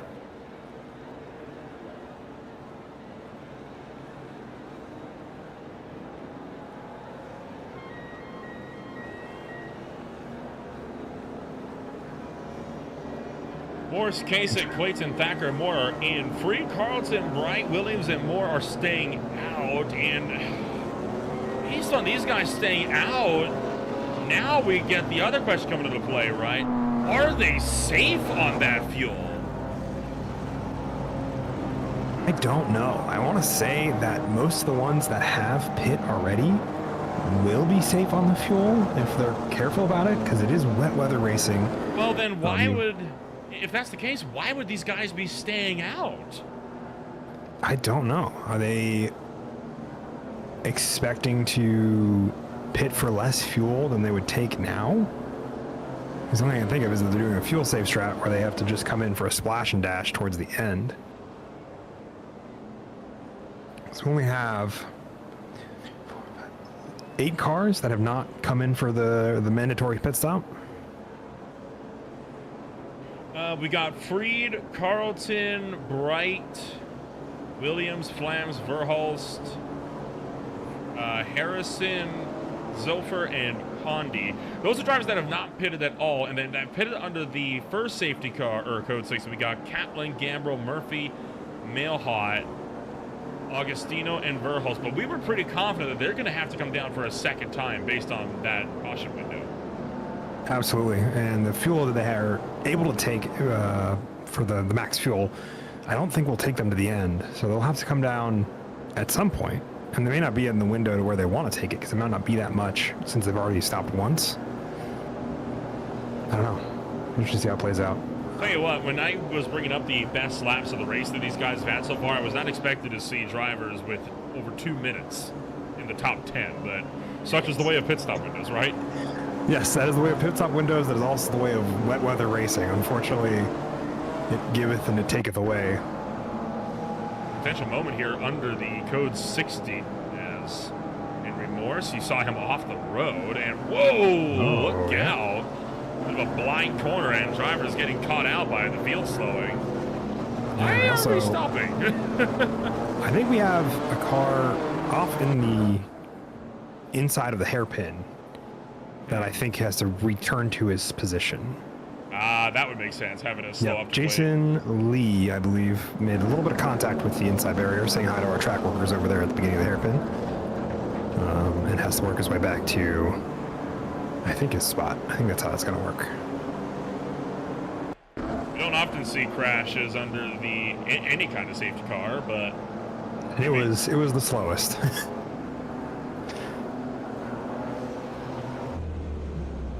Well, no, he's fine here. Well, it's in the hairpin, which is just after this one. Oh, sorry. I see. Yeah. So he was getting slowed up.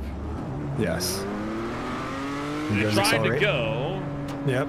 To get back underway, catches the curbing, and then just spins himself around. Whoops. Very slowly. That's going to be one he's hoping we would not see, but we did. We see all up here in the Green Flag TV booth. I've said it before, I'll say it again. If you make a mistake, we will know about it. You will not escape us. We have 2 restart lines again. Once again, proving you incorrect. Yeah. Well, who knows? Maybe the bot likes chaos. Babs did sing a Sinister Serenade last time we were out here before he went bowling in turn 1. Maybe that has an influence on this, but we're back to Green Flag Racing as we'll launch once again. Oh, look at the jump around the outside as Ben Williams jumping his teammate around the top side while Bright takes it 3 wide down to the inside. And good jump out of Josh Freed, at the head of the field. Take it really wide, though, going into turn 1. Oh, big crash. One car hard into the wall and pirouetting down. I believe that to be Castro that got sent out. And we got some more bargy going on middle of the field. It does look like most of the people made it through without that, besides that incident, and they're all heading in the right direction. But that was and a fortunate start. Well, there goes Kasich, one of the cars that we just saw box there. Silver as well off the road. Now, I got a lot of really fast guys trying to run down the really slow guys, and it is causing issues. There's definitely a difference of pace causing issues with lunges and just a very rough track, as I think Henry Morse just got spun by, who was that? Mailhot, looks like. Yes, Mailhot, yes. This was what happened to Jeremy Castro on the initial jump here. As he's going to just spear off and nose it heavy into the wall there. Shocked that no one else got collected. And credit to the field, that could have been a real bad mess. And then this was the problem with Morse, 3 wide, and this just got clips taken a out. little. Well, it looks like he just turns in a little bit, and and boy, we had another big crash. Oh man, all over was the Off the road, Vietnam's gonna tag the fence. Boy, talk about aggression here early on. Want to get another look at that Castro incident. I want to see, there was somebody that just barely managed to avoid him, and I'll see if I can't get a beat on who that was, but for now, Romano down the inside. Good line. What even happened to Castro? Did he get, like, tagged, or was this self-inflicted? I think he got hit out of the paint. Self-inflicted. And it was Tucker that just barely got around him. Oh. Good heads-up driving from Tucker there to keep himself in contention. It was not Tucker. Yep. I'm not sure who it was, but it was not Tucker. It was Catlin, sorry. Oh.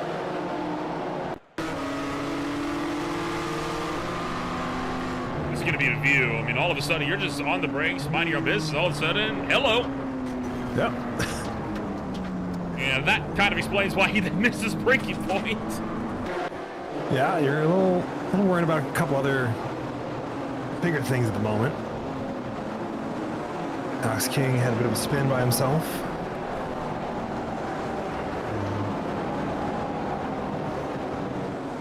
Giovanni Romano already up to the 4th place spot after having to come down to pit road at the very start of the first go 69. Around goes Flam, saves it. Oh, and it's always very rewarding when you're able to kind of recover a slide, especially in the rain where you're usually expecting to just very quickly become a passenger. But those curbs, if you're not careful with the acceleration or braking, they'll really catch you out. I feel like we're going to see a lot more of that as we're getting, further into this race. Even Condi, whoa! Huge hit to the wall as he's going to bail to the pits. He is trying to get through his mandatory fuel service of the afternoon. Yes, one of the... Go ahead, sorry. I was going to say, one of the 8 drivers who have yet to take the mandatory pit stop from what I've seen. The other 2 being the other ones being our 3 podium sitters, as well as Ryan Verhulst and... 2 deep for Smith, and you saw someone off the road. Dupuis. Yeah.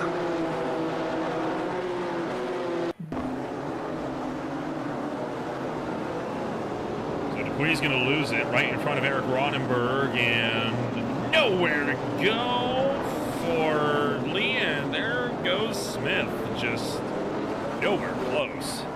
Nowhere close, on his own. Flams is around, but he's going to recover. No problems for anybody else. It's shocking that we're already almost 40 minutes into this race. It really hasn't felt like it so far. It has not. It has felt like we're about like maybe 20 minutes in. And Chris Bright losing on the braking into Dunlop. Oh my God. Too much curbing. Oh, and there goes Morse again. 3 wide through Dunlop is a bold choice in the dry, let alone the wet. Yeah. It's a little less dangerous when you have that chicane to worry about, but when you're with no chicane,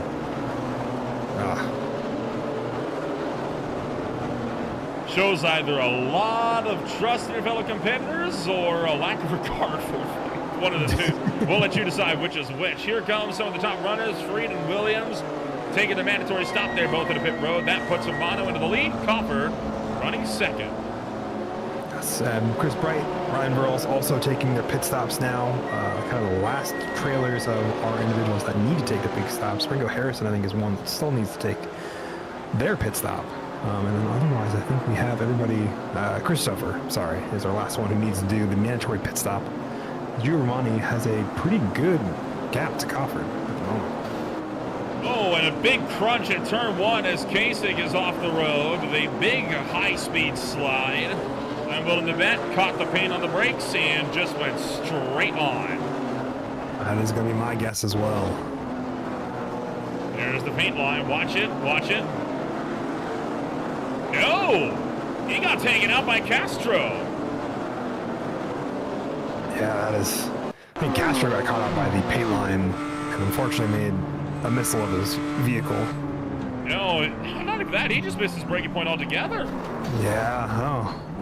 He maybe got caught out in the spray and lost sight of where he was. Yeah, that's very possible. I know the spray, especially in certain with certain graphics cards, makes it really hard to see parts of the track. Hardware is not something we really talk about all that much in regards to GPU and all of that, but it does come into play pretty big when you get into really dark, wet races like this one. Especially more so when you got everybody else. I mean, we were talking before, right, about potentially even upping the contrast on our own display outputs to make it so we could see what was going on. Yeah, just because it's such a, you know, gray track, and I don't know what it is about the new lighting that it brings out. It just feels so much more muted than I think we've seen in the past with this heavy rain look. And the spray, to be clear, does not help either. We're going to get a look. In fact, Harrison, I think, is actually hitting pit road here this time by, and he is doing just that. So let's actually jump back. What Ryan was, Jay Casey. Look at the spray. That spray does not help things when you're trying to see what's directly in front of you. You can see taillights and, well, not much else. No, and in certain graphic situations, that, like, the mist that we're seeing come off those cars where you can see the taillights is a little bit more dense on certain graphics outputs, so you see even less than what we're getting across to you on the stream. Oh, and he's actually just been hit. Oh, yeah. Not sure by who. Gambrel, maybe? Yes. Gambrel, who lost it coming out of the corner, took a wide line, got onto the paint, and lost it.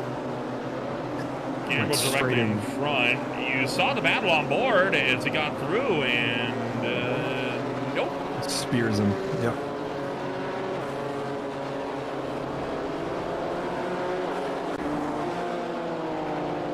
Thacker and Cameron within about a tenth and a half of each other.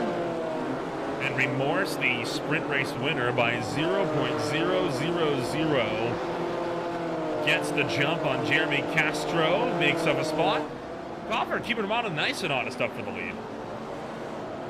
Absolutely, only about half a second, and in certain sectors seems to be much more daring to make up a little bit of time there to keep Giovanni as honest as can be, but not far behind either of them is Austin Tucker, the other championship deciding race car that we need to keep in mind, who is battling for that overall victory.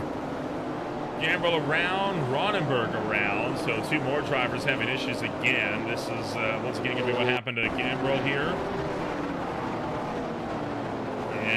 Is too deep, maybe. Yep, loops it up and over the rise. Ronenberg is a similar situation. Comes out of nets, going up to Panasonic, and just gets on that throttle a little too early. Spins it around. No hard, no foul for both drivers. Bit of hurt pride and some lost spots, but other than that, you get themselves up and rolling. Although, it's a conversation that Austin and I, right? How do you quantify no harm, no foul when you have no damage turned on? Yeah, it's a different one, but I mean, like, time lost is, I think, a good, you know, marker of that no harm, no foul if you're the one who loses time versus somebody else does.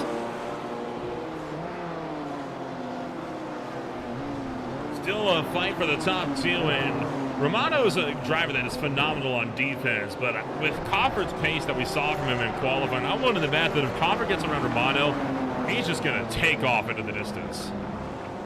I would agree with that based on the pace I've seen. I'd also love to see whether or not he keeps it consistent and doesn't end up spinning or going off, because we've also seen that out of Coffert here, at least in the sprint and then early on in this feature.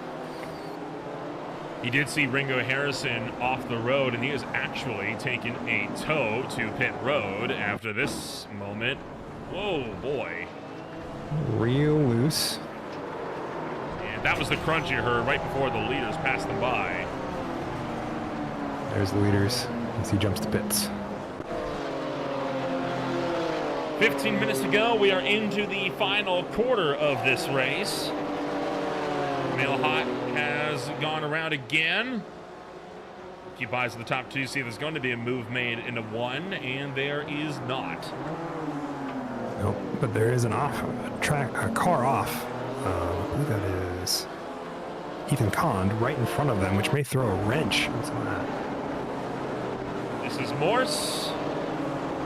And it was a collision between him and Mail. This is the second time they've come together this race. Remember, they already came together once, and boy, those two are not going to be on each other's Christmas cards list after this race.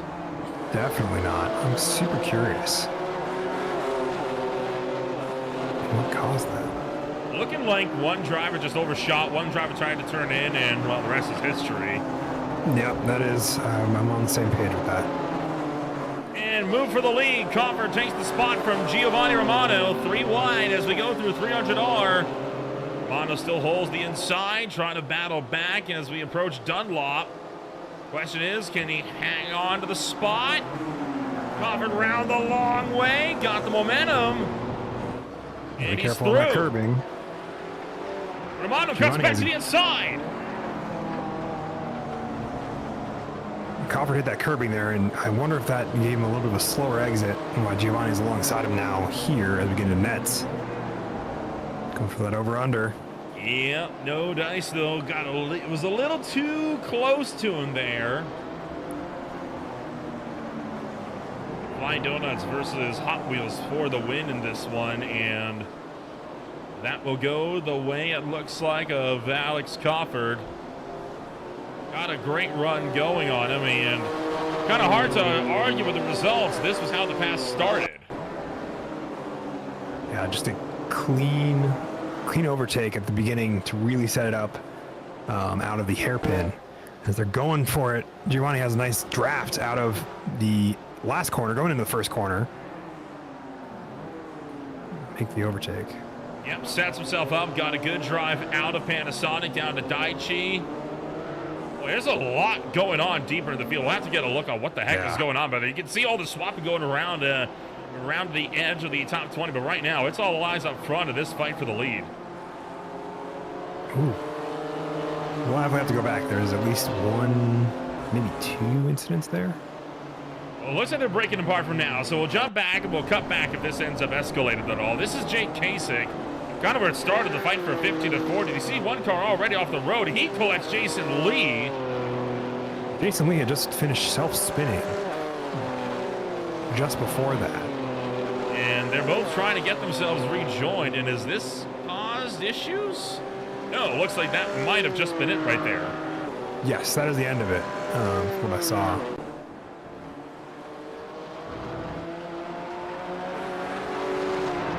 Meanwhile, Cofford coming up to nets. Oh, just got to the back bumper there as Romano overshot on the approach. Romano hanging on. It's a good fight we got for the top spot. This could be one of the biggest Titanic fights we've seen all season long. Absolutely, and there is this lovely battle, but it's who gets the better drive out of here. It's looking the way of Romano. Romano able to use that outside line to his advantage. Coffer quickly tucks in line, not wanting to lose a sniff of the draft. Romano still pulling away, though. The kick spray up in Coffert's face, all the way down the straight. Coffert pulls out to the left-hand side and actually upshifts there. I think Coffert's entering fuel save mode.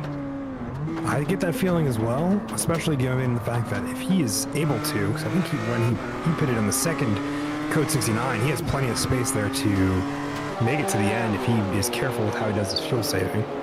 Justin Hall comes down. He's the first driver to take a second pit stop tonight. Yes, he's one of a handful that are working their way into pit lane.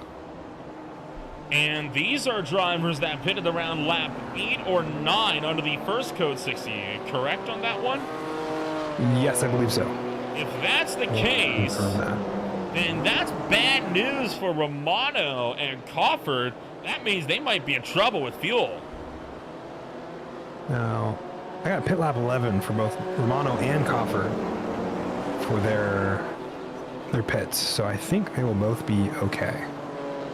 They had twin Code 60s to help them out, but it is still worth noting you had a handful of drivers that did opt to stay out under that Code 60 and wait to pit until about a lap or two into the green flag run. 10 minutes to go. Time is slipping away, and fuel strategy is right now all that's being talked about. And with wet weather racing, it ends up being kind of the biggest deciding factor as that rain, as it comes and goes. Though I think we have actually hit the end of all the weather, and we're now in a patch of dry. It doesn't look like it based on how the track is with all the fog and clouds, but there is no weather on the forecast or the radar for the time being for the rest of this race. It's just all that dark cloud looming over this racetrack that's keeping the sky shrouded right now. And Tucker, Bueller, Clayton, three-way battle for the number 4 spot. Tucker, again, if he takes third, I don't think he's going to be very secure in this one. Trying to consult the more detailed notes that we were left prior to this race about if there is anything that would end this championship today, or if this is now guaranteed to go down to the season finale. I think if Romano finishes above Tucker, I believe this will go to the final round.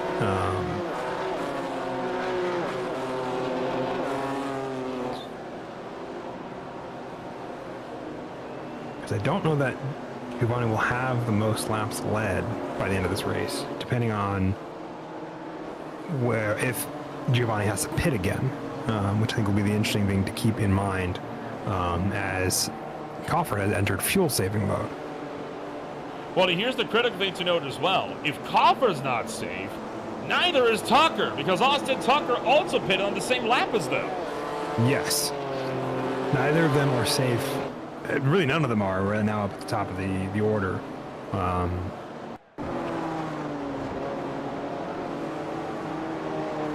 Alex King having this whoa, boy. Huge slide off the road for King.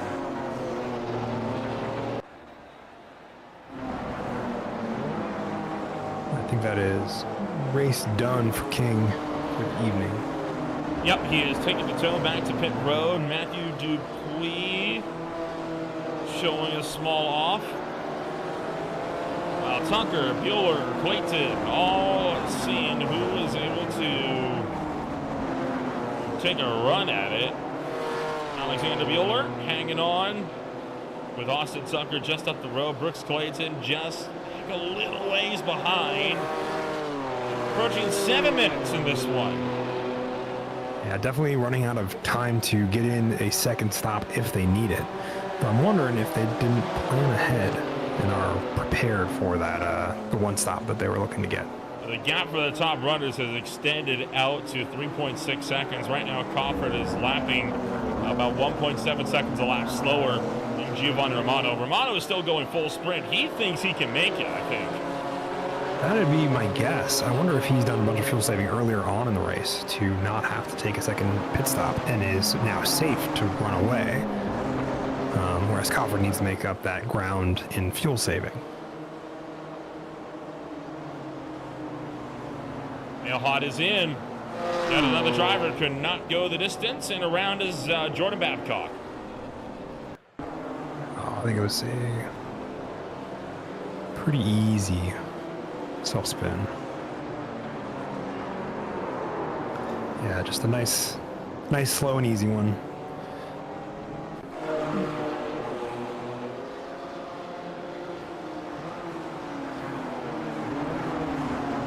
Out of her fourth, and a bit of a loose four-way battle for third, but it's really for fourth, fifth, and sixth with Tucker, Bueller, and Clayton, as there's about a half a second between them. Up over the rise is Tucker, and a little check to the inside for a moment there was Bueller. Yeah, Bueller also had a much better exit, and Tucker was trying to make sure that he didn't spin on the paint and the curbing as he was applying the power. So it ended up being a little bit of a checkup for Bueller as well as Clayton, as they are in this kind of pack of cars looking to dethrone third place. 5 minutes, about 4 laps to go. It's a long way to go. This is a long racetrack, right? That's a long way to go on one tank of fuel, especially if you're already kind of starting to feather with your fuel numbers and see if you really do have enough to go the distance. Absolutely, and that long start-finish line is a lot of time where you are sitting on the throttle and using up a lot of that fuel there, as compared to the rest of the track, which has, I mean, there's a big opportunity for fuel saving there by, lifting and coasting pretty heavily in that, but there's still, nearly a mile, I think, of usable road that you are putting that accelerator to the floor on. Dupuis could not go the distance. Canadian will hit pit road. As we've got 4 minutes and 21 seconds on the clock. Time continues around. We're kind of basically playing the waiting game right now, seeing who's got the fuel to go the distance, who does not. Carlo Agostino still does not come down to pit road, even though he pitted 3 laps earlier than Romano and Cofferton and quite a few of the other guys that have pitted on lap 11. I wonder if it's definitely I'm wondering if it's a fuel game, because there was a very big gap between him and Cofford for a long while here, but now it is down to 6 seconds. And I'm wondering if he was been playing the fuel game from the start and now has plenty of fuel to make it to the end. Potentially, you could say the same about Giovanni Romano, who's now got a 6-second gap on Cofford as well. So Cofford kind of caught in a bit of no man's land right now. 3 minutes and 30. Half a second between Tucker, between Agostino, and between Bueller just behind. And Agostino couldn't make it. Your third place run is into the pits, and so is Alexander Bueller. Yeah, that puts Tucker up to third. Clayton not far behind them in fourth. It's what we've been talking about is if they had enough to go the distance. The answer is no, but it is, we are a stone's throw away from the end of the race. They don't need much, so there'll be a splash and dash, that's my guess, for both of them. 3 minutes on the boards, and with that, we take 2 laps to go as well. Eric Ronenberg also could not make it. He comes down to pit road. Henry Morris gets around Shane Cameron, battles his way back up to the 7th place spot. Romano 8.5 seconds clear, but has not stopped lifting ever since he took the lead away after a hard-fought battle with Cofford. And is he potentially on the outside looking in? It's possible. I think it's highly likely, depending on how the next few laps go, because, Tucker is making a great strides into getting that P2. 2 minutes. 2 minutes on the boards. Romano, Cofford still trying to see who has the fuel to make the mark. We are working around the Fuji Speedway for the final time, this time by. Yes, it is a...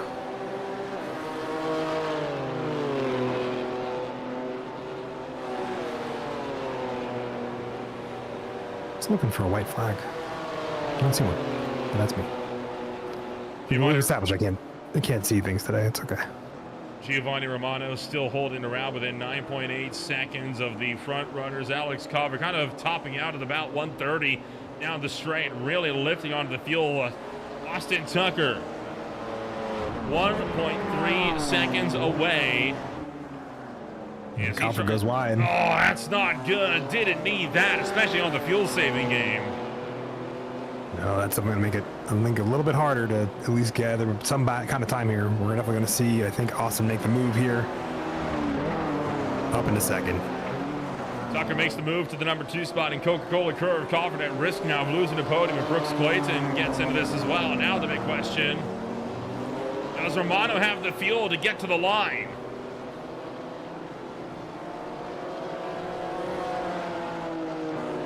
I'm not imagining that he might at this point, but it's going to be close.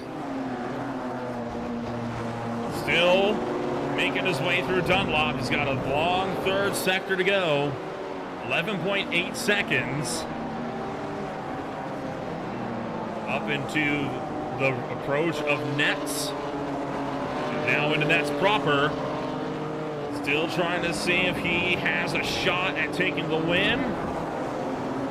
Clock will expire, and we are officially working the last lap of Bav's Sinister Serenade from the Fuji Speedway. Confident Tucker battling for second. Romano off the final corner at Panasonic. And with a 12-second gap, he'll be able to get the job done. The championship goes to the season finale as Romano takes home the win. And now the drag race for number 2 to the line. And it's going to come down to it. Crawford runs out. I think runs out right at the line. And Tucker able to use that to snipe it by about 2/10, but Crawford still walks away with the podium. He can be proud of that at least. But probably not the fuel game he was looking to play versus the one he ended up having to work through. Is going to hang on against Alexander Bueller. Here comes Ben Williams as he tries to set up a momentum run on Jeremy Castro. This is the fight for 11th.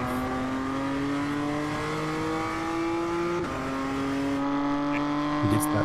Not a fight that looks like will come to fruition.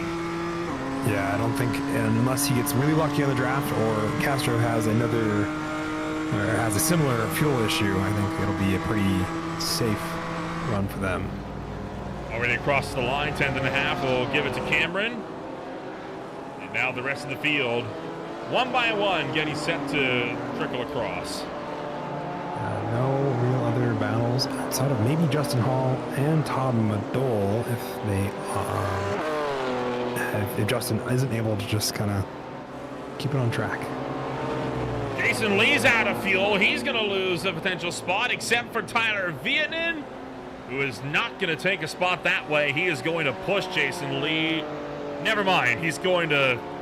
Wow, that's just cruel. Oh, okay, he did give it to him. Yeah. They're already across here. I thought he pulled out of the last second and was like, just to give him a team. That would have been so mean. That would have been very mean, yes. No, I think it was very safe. They were across the line and he stopped pushing to go join the festivities at the end of turn 1's runoff.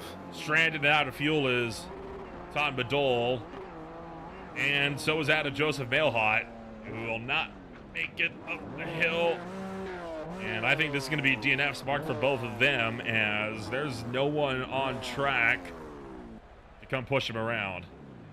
And it looks like at least one of them teleported to the pits. You can hear Badol trying to get the engine fired up, trying to see if he's got just enough of the tank to go the distance. See if the starter will move him enough to get it going.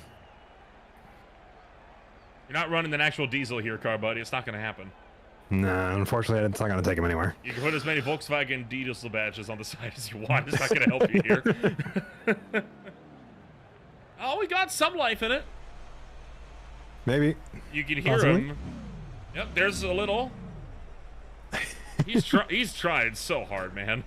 Yep, he believes. Get out and push. Yeah, that'd be the thing I would do. I want to point out, we won't have our official results until he either tows or or does something, or until the session expires on him. So we're still waiting on him to cross the line before we can show your official results, even though we kind of already know what they are. All right, well, the session decided, all right, you've had enough, and it's just popped in our official results here. So, tell you what, end of the race, we'll take a rundown of your official results. Such a shame for Madol on that deal, but coming home at the end of it all, Romano will send this championship into the final race of the season with Austin Tucker down in the number 2 spot. Copper picks up 3rd with Clayton in 4th, Ron Wolf in 5th, Henry Morrison 6th, Kasich 7th, Augustino 8th, Bueller 9th, and Cameron rounds out the top 10. From there, it'll be Castro, Williams, Carlson, Fleming, Ronenberg, Bright, Lee, Vietnam, Freed, and Babcock for the top half of the field. Ben? And in 21st is going to be Matthew Dupuis, Justin Hall, Blake Gambrell, Adam Milhot, Todd Madole, Chris Fleming, Kyle Smith, Greg Beckman, Aaron Thacker are your 21 to 29. The 30th is Ethan Kahn, Ryan Verhulst, Chris Zolfer, Alex King, Ryan Murphy, Ringo Harrison, Carson, Callan, excuse me, and Kyle Blevins round out the 37 drivers that took to the grid for the feature race. So that is it then. Racing action draws to a close from the Fuji Speedway. Another great race that this track throws up time after time after time again. And we'll, of course, get a chance to give a chit-chat here to all the drivers that come home on the top step at the end of the night. And we'll look to kick it off first and foremost with the man himself. Giovanni Romano comes home number 1 this afternoon. Gio, it's another win on the boards for you, and this time, this win will likely send this championship straight through and into the final race of the season. So how do you feel now that you'll be able to duke it out in the final week? Well, that'll be cool. I have no clue what the requirements are because I think Austin probably has the lead by a bit. But it'll definitely make it exciting, that's for sure. Overall, it ended up being a huge fuel gain for much of the field this afternoon. You were able to outlast Covenant. You drove away with them after an intense battle among the two of you. How much did you have when you crossed the line? I had 0.2 left. I think Cofford ran out. So the reason why that happened, I was talking to Cofford just a minute ago. He underfueled a little bit on the last caution when he pit because he was trying to jump some people, and I don't think he didn't realize how tight it was actually on fuel. So he kept up. Honestly, Cofford was way faster than me, and like in a straight up race, Cofford I think would have won. But after a few laps following me, I think he realized that he was really short on fuel, which is why he dropped way back because he had to save a lot more than I did. So that was the difference at the end of the day. And with one more week on the field, are you looking to try and close things out once again with one more race win before things are out? Yeah, sure.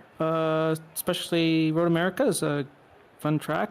I know it pretty well. I mean, I think most people know it pretty well, but I'm comfortable with it. And it's also a kind of track you can make a lot of progress quite quickly. There's lots of passing zones. So yeah, I think that could go really well. I kind of hope it's a dry race because not that the rain isn't fun. And I think this was a cool demo of this new lighting system. It's foggy and super dark now when it gets wet. It's pretty cool. But I don't know.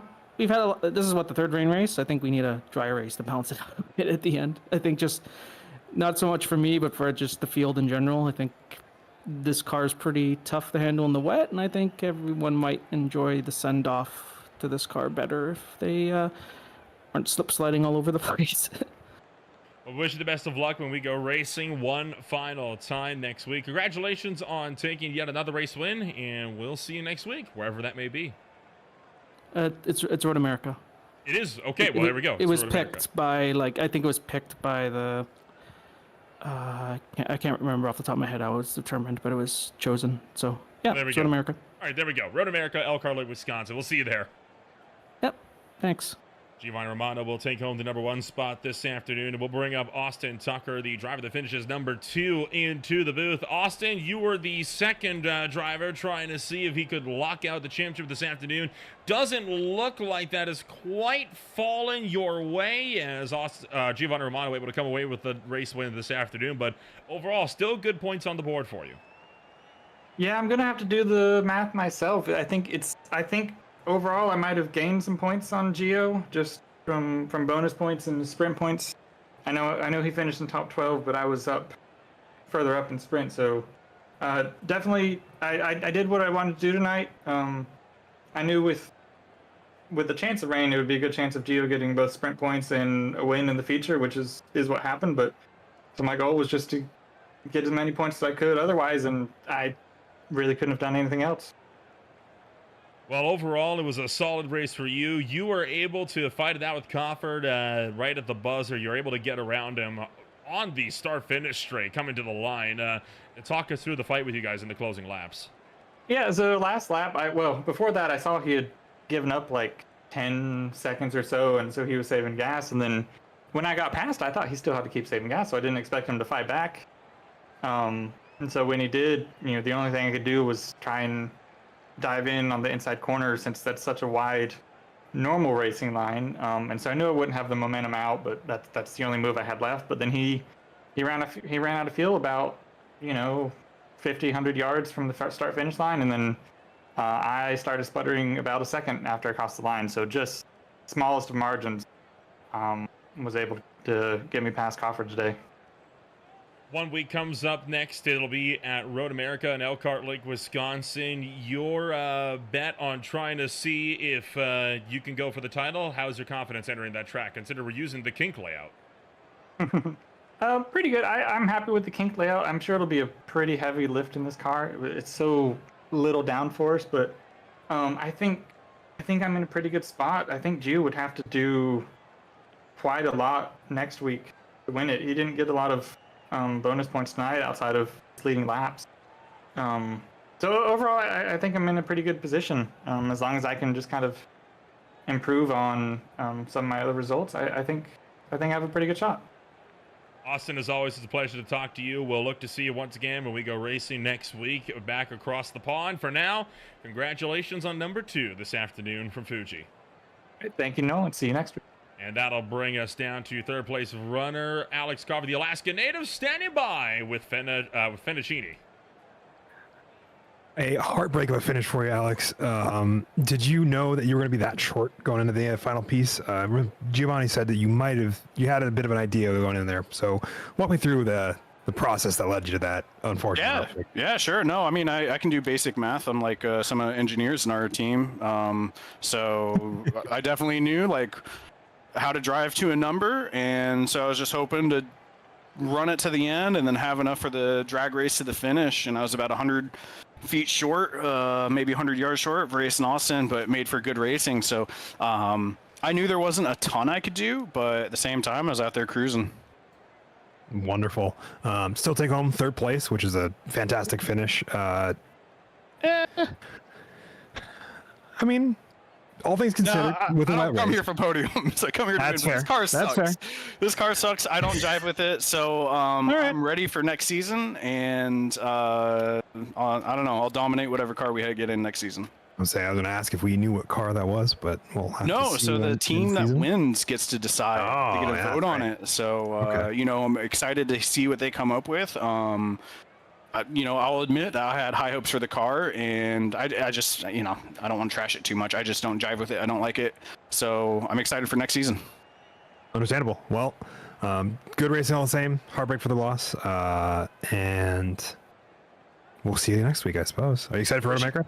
Yeah. Road America is a fantastic track. It's definitely bucket list for real life. And I think actually this car is acceptable there. Same thing kind of at Fuji. It'll be a good track for it. So definitely I think is a good way to send off the season, and props to the team that chose it. And I'm excited to watch it. I'm excited to race it. Wonderful. Well, we'll see you back there next week. Thank you very much. And we'll, Sorry. Yeah, no, thanks for the broadcast, guys. We love you guys. It's fantastic every single week watching you guys. So best in the business. Appreciate everything that you do and excited for next week. Wonderful. Well, that was Alex Crawford, our third place finisher here at Fuji. And a big thank you as well for the warm comments that they keep giving us every single week. It's how they keep us around, you know? Tell you what, I mean, next week's coming on up fast. One race to go. This is going to go down to the final race. We thought might have a chance to lock it out tonight. Ended up not being the case. Giovanni Romano scored not enough to gain on Tucker, but enough to keep him in mathematical contention. But like Austin was saying, right, he's going to need a lot to go his way and a lot to go wrong for Austin if he wants to take that win next week. Absolutely. It is going to be a very close numbers game, and something I think Giovanni is going to make sure he has all the cylinders firing correctly, and for himself to steal away that championship win at this point, because I think it is a even smaller margin that Gio can do perfectly in, and then a bad race for Austin is going to be the requirement there for Gio to take home the victory in the Drivers' Championship. Well, before we get to all of that, we still got a lot of racing action coming on up. Next, tomorrow night, the Speed Cup Series swings down to Las Vegas Motor Speedway for round 5 of the championship in the Nevada desert. On Saturday, it's a trip to the America's Home for Motorsports. That'll be hosting the SRA IEL Truck Series, the Hornets 134 at Charlotte Motor Speedway.